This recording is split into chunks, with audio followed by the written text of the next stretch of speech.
So to continue the conversation on the mileage rule, I put out a post on all my social media, and I heard from a lot of people, and I didn't really hear any real arguments. I also heard a lot of really negative diagnosis about where we are as a sport right now. I don't think anybody disagrees with that the sport right now of show jumping is not in a good place. It's not healthy. So that's, I guess, another question I have. Does anybody think that the sport of show jumping is in a healthy place right now? It's great. We don't need to change anything.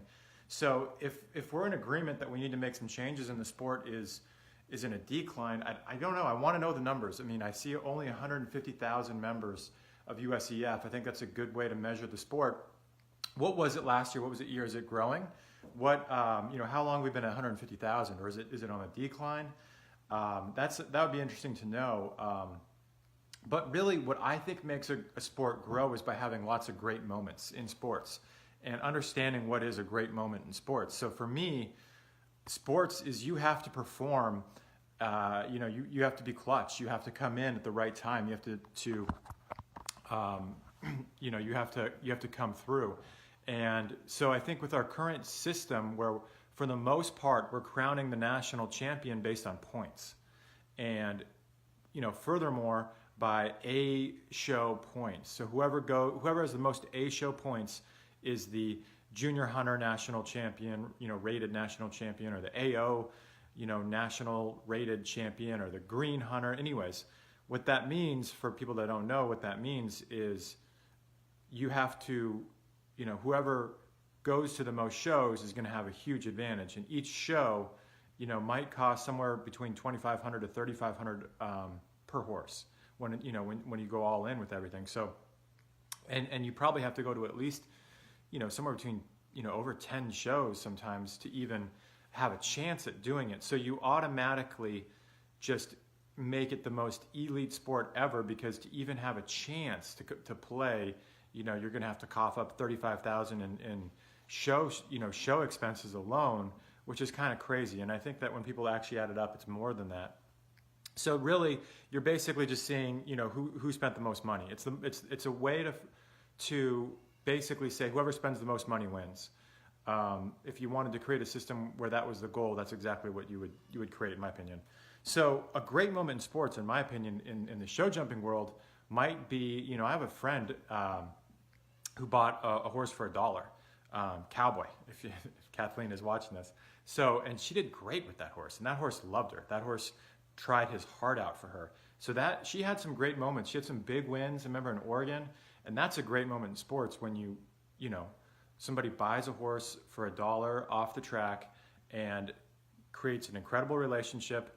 I don't think that the other parts of the sport are necessarily that expensive. So what I mean by that is I talk to people all the time that are doing it on a budget, that have their horse in their backyard, that have, do pretty good training and ride pretty well, that pick up horses. You can get a Mustang right now for $100. You can try, but what you can't do is actually demonstrate where you're at by going to an A show. And I think that really is a huge discouraging part for everybody, in the sport, and why it's not growing. So if you have, great moments in sports by having, by recognizing the right type of behavior, not necessarily recognizing people because they went to the most shows, but recognizing people because they're good. And I can tell you, how I would do that. And I know that USEF says, well, you could go to a B or a C show, and horse show managers and owners, you can put on, go put on a C show. But I'm just saying, no one wants anything to do with a B or a C show. No one wants to go to them, and nobody wants to put one on. And without even looking into it, I'm just telling you, no one wants to get a B or a C. Like, why don't you put on an F show? Like, I haven't gotten a C in my life. No one wants to do anything. So don't say, oh, you can be cute and go to a C show. It's like, look, just because. And the difference between a C, a B, and an A show has nothing to do with your talent as a rider or your talent as a horse. It's just how much money you're willing to pay. So it's stupid that, just have one show and make it safe and make it affordable. And there's ways to do that. I'll tell you something else crazy that I heard, as I've been talking to a lot of people, is that there are people that are literally sending their young horses to Europe to go to shows and then sending them back. So they're breeding American horses, sending them to Europe to go to shows because it's cheaper for them to send the horse, which is like 10 grand each way. So it's cheaper for them to send the horse to Europe to go to shows and come back. And, you know, Europe is not some third world country that's being put on by, you know, just like slave labor or something. It's that they're putting on these shows at cost, or they found a way to subsidize them. They don't have people that are trying to make, you know, a living off of the shows, or maybe they are.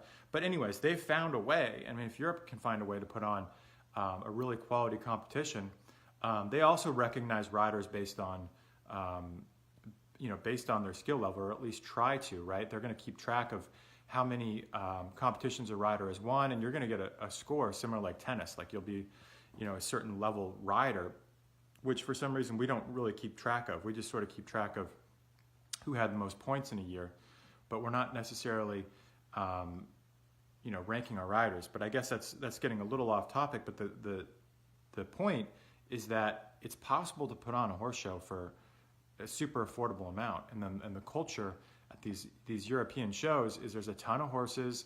The classes are big, and it's fun to go show up and watch. It's like a real sport over there.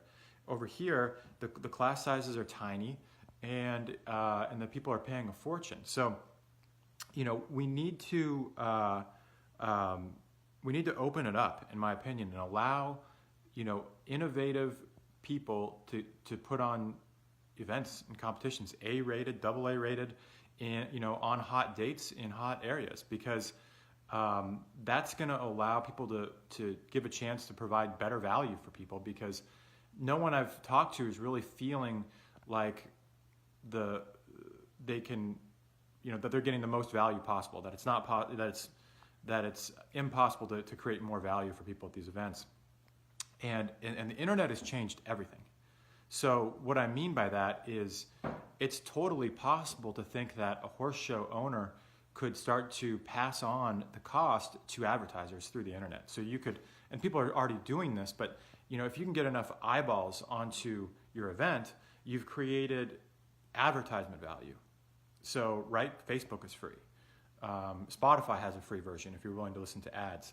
So there's theoretically possible you could put on an event that had so many eyeballs glued to it that you could sell advertising dollars, and that would be your revenue for the show, not necessarily trying to get, you know, as much possible from the competitors to pay for the shows. And I think that, you know, opening it up, it's not going to happen overnight, but opening it up and allowing people to try different business models on good weekends, you know, other people, you know, maybe nonprofits would want to subsidize a horse show and consider that part of its mission of creating competition and eating the cost, as well as trying to get advertisers or vendors to help offset. But there's not-for-profit entities, you know, like USEF could do that too, put on a show if that was important to them, that was free for the competitors, because the foundation was picking up the tab, and there wasn't somebody at the top of it that was guaranteed that weekend, that was trying to make a profit, which I have no problem with somebody trying to make a profit. But I do have a problem with not being able to challenge that business owner, you know, or no one can even compete against them. And, you know, lastly, I'll close that I think there's the possibility for people to fall in love with horses again as a country, and to really, you know, grow the sport and have 1 million USEF members. I think that's totally possible. And you know, not that long. I mean, people, I think they're out there. They're just hiding because they don't want to go to these shows. You know, horse show owners and managers, you know, a lot of them are my friends. I think they're doing a great job, and I think they'll continue to do well, because a rising tide lifts all boats. So if we grew the sport, those existing horse show owners and managers, they would innovate too. They would stay competitive, and they would continue to do great. That's my guess. It's not like I have a problem with them, or think they're doing a bad job. And I tip my hat to anybody that's you know, making good money, because I don't I don't hate on that. That's great, good for them. But I do think that just like every industry, every business owner has had to face competitions, has had margins squeezed, has had to find ways to stay competitive. For USEF to say that horse show owners should not have, should be guaranteed a weekend to keep competition pools strong, I don't think that's right, because I mean the competition pools in the long term are getting weaker and weaker, and I think every industry in the world, well, not every in this world, but every industry in the country that I know of has, the free market economy regulates, people aren't, shows will die off, the ones that people aren't going to, and the good ones will get the numbers and stay alive. That's a free market, it's a for-profit business. These are for-profit businesses, so it will regulate itself. We don't need USEF to regulate that and to pick the winners of each weekend and to decide, which for-profit business should get which territory. That's un-American. So again, this is just, thinking more about this and, giving you my thoughts. If you have a comment, let me know.